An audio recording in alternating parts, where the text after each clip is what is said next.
Tammy Slaton returns to social media after the loss of cousin Katie. A story of grief, healing, and quiet strength. Hello viewers, welcome back to my channel. For 1000 LB sister latest news update, please subscribe to the channel and press the bell icon. There are moments in life that don't announce themselves. They don't knock politely or wait for you to be ready. They crash in like storms without warning, sudden, violent, and utterly disorienting.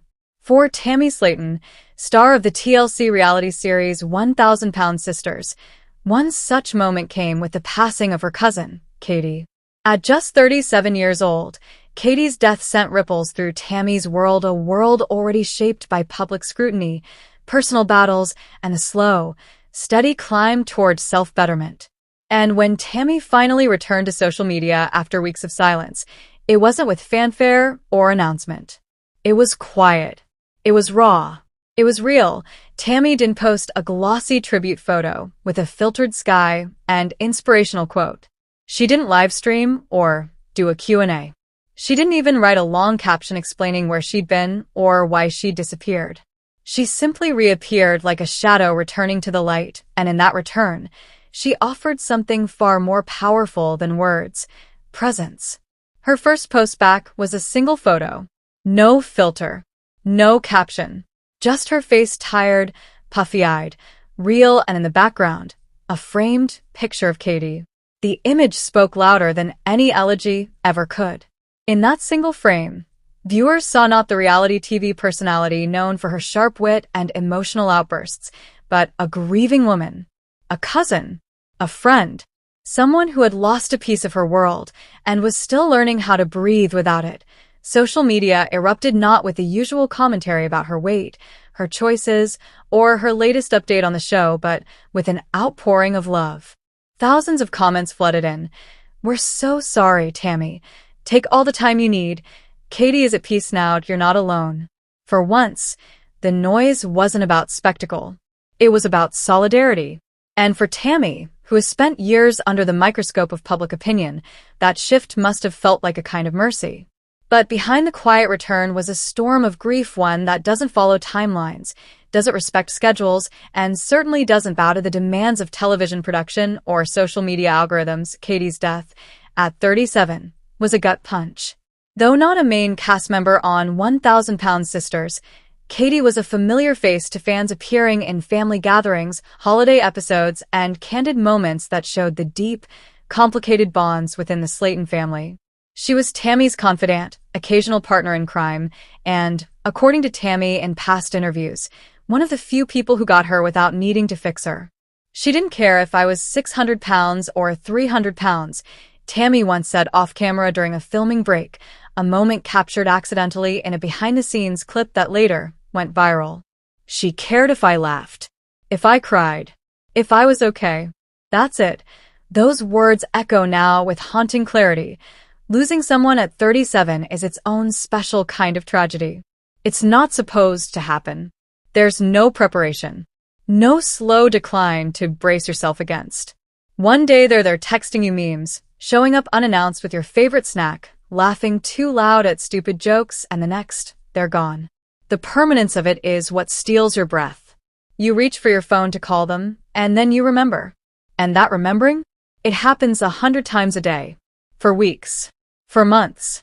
Maybe forever. Tammy, no stranger to pain, physical, emotional, psychological, found herself facing a new kind of suffering. Not the kind that comes from joint pain or public ridicule or the frustration of stalled weight loss. This was deeper. This was the ache of absence. The silence where a voice used to be. The empty chair at the table. The unanswered text thread. And so she stepped away. From Instagram. From TikTok. From the constant updates and fan interactions and behind-the-scenes peeks that had become part of her daily routine. She didn't make an announcement. Didn't ask for privacy. Didn't even hint that she'd be gone.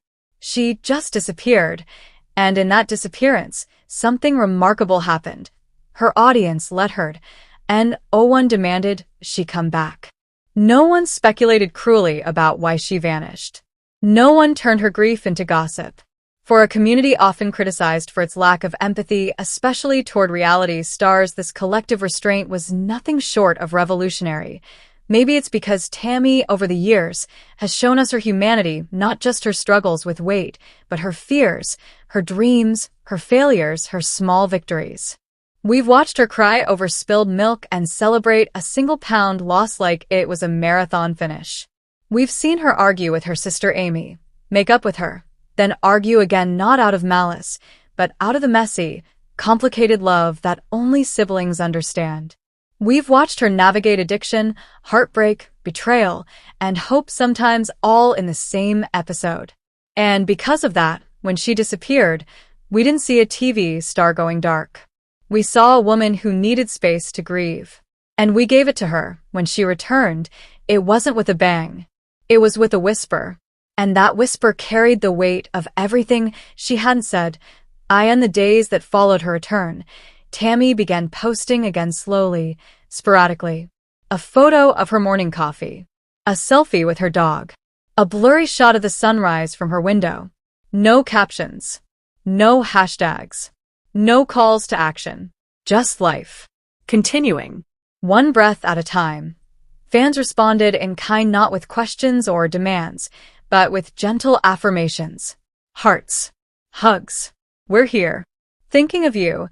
And rushed. It was social media at its most human.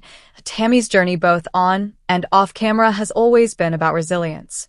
About showing up, even when you don't feel like it. About trying again, even after you've failed. About being seen, truly seen, in a world that often reduces people to their most visible flaws. Katie's death didn't erase that journey. If anything, it deepened it. One of her first captioned posts after returning, Tammy wrote simply, "Some days are heavy. And that's okay." No explanation. No backstory. No plea for sympathy. Just acknowledgement. Just truth. And in that truth, so many found comfort. Grief, after all, is not linear. It doesn't follow a script. Some days you can laugh. Some days you can't get out of bed. Some days you're angry. Some days you're numb. And some days, like the day Tammy posted that photo of herself beside Katie's picture, you just exist. And that's enough. Tammy's return to social media wasn't a comeback. It wasn't a rebrand or a new chapter.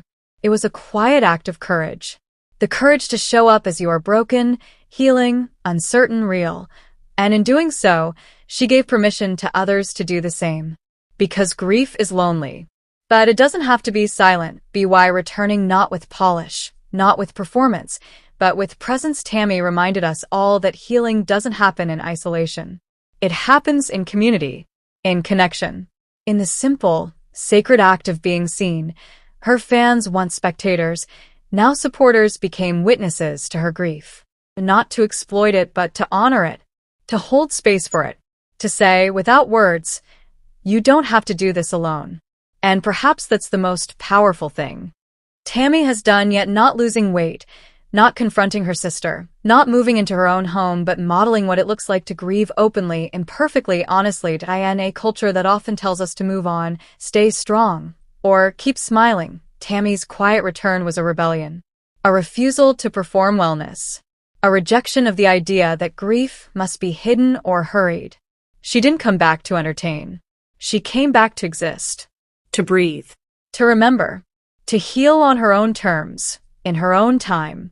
And in that, she taught us all something important, that sometimes the bravest thing you can do is simply show up, even if you have nothing to say, even if your eyes are swollen, even if your heart is shattered, even if the world is watching. You show up because the people who love you, they're waiting, not to fix you, not to cheer you on, just to sit with you, in the silence. In the sorrow, in the slow, sacred work of becoming whole again. Tammy's story, both before and after Katie's death, is not one of perfection. It's not one of easy victories or tidy resolutions. It's messy. It's human. It's full of setbacks and breakthroughs, laughter and tears, rage and tenderness. And now, it's also a story of loss. But loss doesn't erase love. If anything, it deepens it. It carves it into your bones. It becomes part of your rhythm, the way you breathe, the way you speak, the way you move through the world. Katie is gone. But her presence? That remains. In Tammy's smile. In her stubbornness. In her loyalty. In the way she still texts into their old group chat, just to say, I miss you. In the way she leaves Katie's favorite candy on her nightstand. In the way she talks about her not in past tense, but in present. Katie would have loved this. Katie always said I was too hard on myself. Katie knew how to make me laugh when no one else could. That's how love survives death. Not in grand gestures. Not in monuments. But in the small, stubborn acts of remembrance. In the refusal to let someone be forgotten. Tammy's return to social media wasn't about reclaiming her platform. It was about reclaiming her voice not as a TV star, not as a weight loss warrior, but as a woman who loved deeply and lost deeply and is still learning how to carry both. She doesn't have it all figured out. She probably never will. And that's okay. Because healing isn't about having answers. It's about asking questions. It's about sitting with the ache.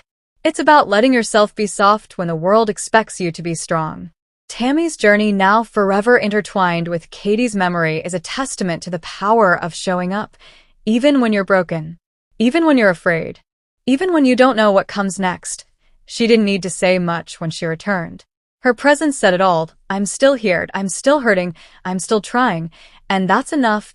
In a world that often demands more progress, more positivity, more productivity, Tammy's quiet return was a radical act of self-compassion.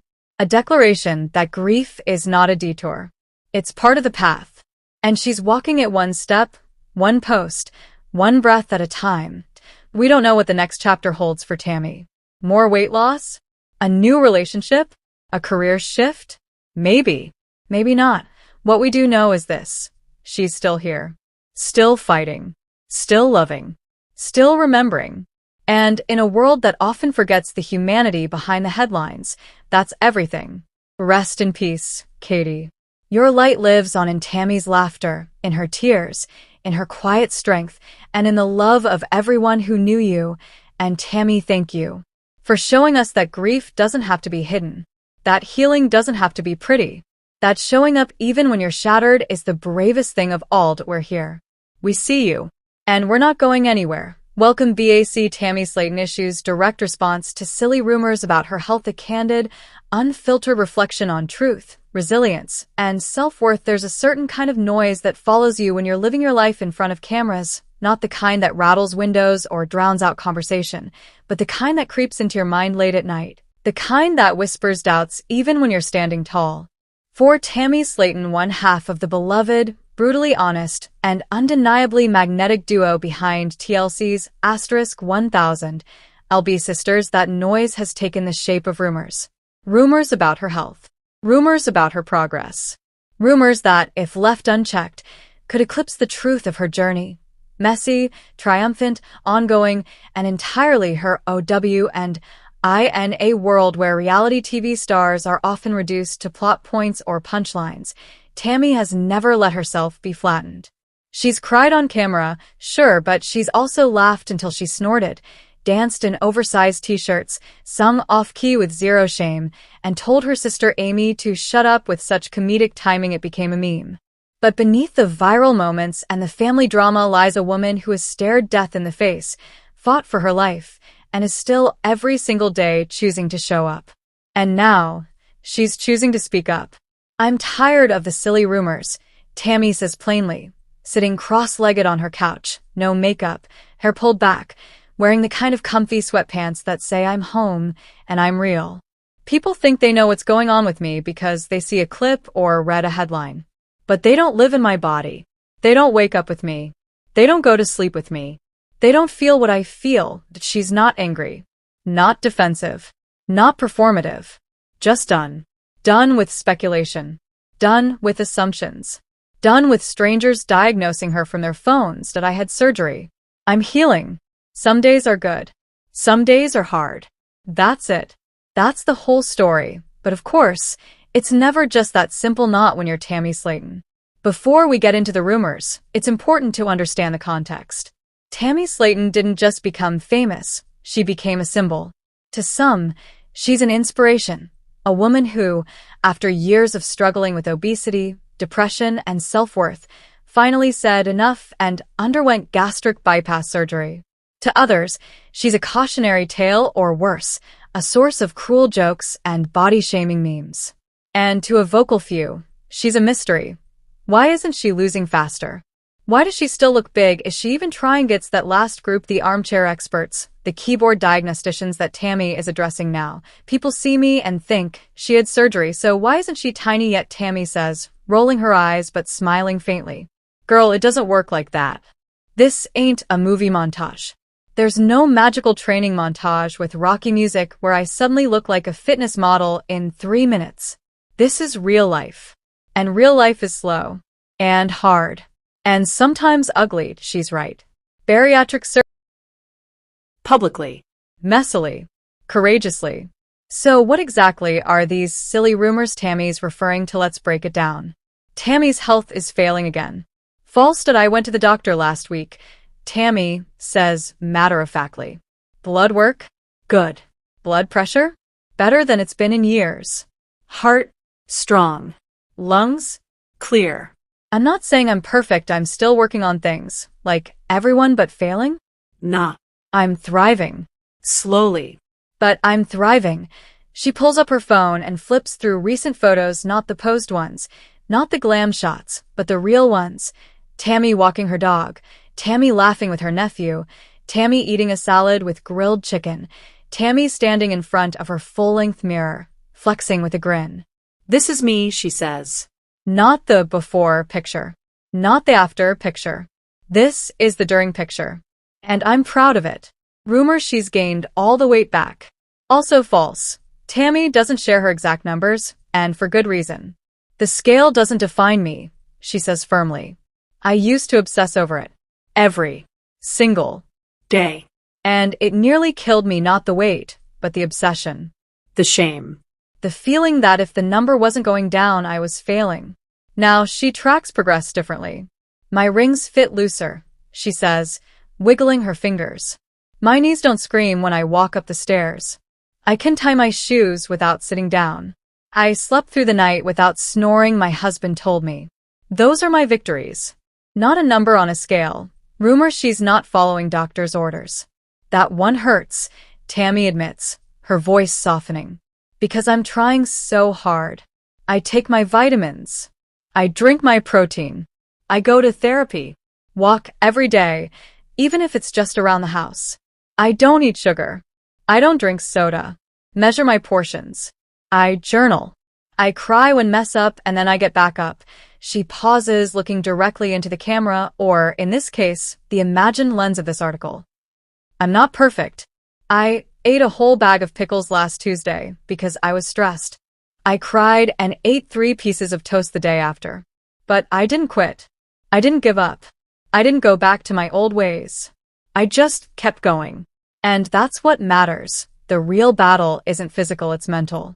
Here's what most people don't understand about Tammy's journey, or any journey like hers. The body follows the mind. You can have the best surgery, the best diet, the best trainer, but if your mind is still at war with itself, the body will never truly heal. I spent my whole life hating myself, Tammy confesses. I thought if I lost the weight, the hate would go away. But it doesn't work like that. The hate was there before the weight. The weight was just the armor. The proof. The thing I could point to and say, see? This is why no one loves me. This is why I'm not enough. Therapy, she says, changed everything. Talking to someone who didn't judge me, who didn't try to fix me, who just let me be. That saved me. More than the surgery.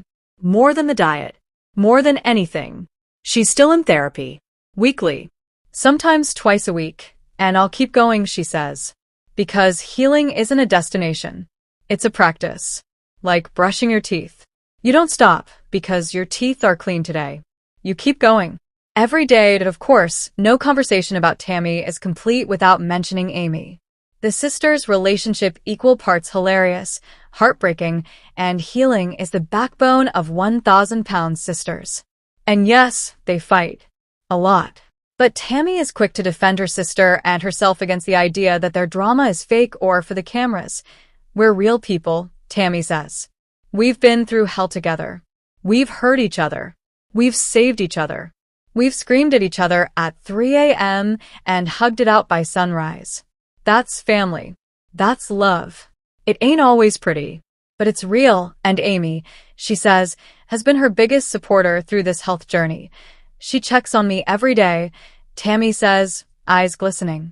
Even when we're mad at each other, she texts me, "Did you drink your water? Did you take your pills? Are you walking?" She's annoying as hell, but she cares. And I need that. The rumors, Tammy says, don't just affect her, they affect Amy, too. People say stuff like, Amy's the only one trying, or Tammy's dragging Amy down. That's not true. We're on our own paths. We're not in competition. We're teammates. Sometimes I'm ahead. Sometimes she is. But we're both moving forward. Why break her silence now? Why address the rumors at all? Because silence lets lies grow, Tammy says simply. And I'm done letting lies define me. She's also done letting other people's expectations dictate her worth. I used to think I had to be a certain size to be loved, To be worthy. to be seen. But I'm learning slowly that I'm worthy right now, as I am, in this body.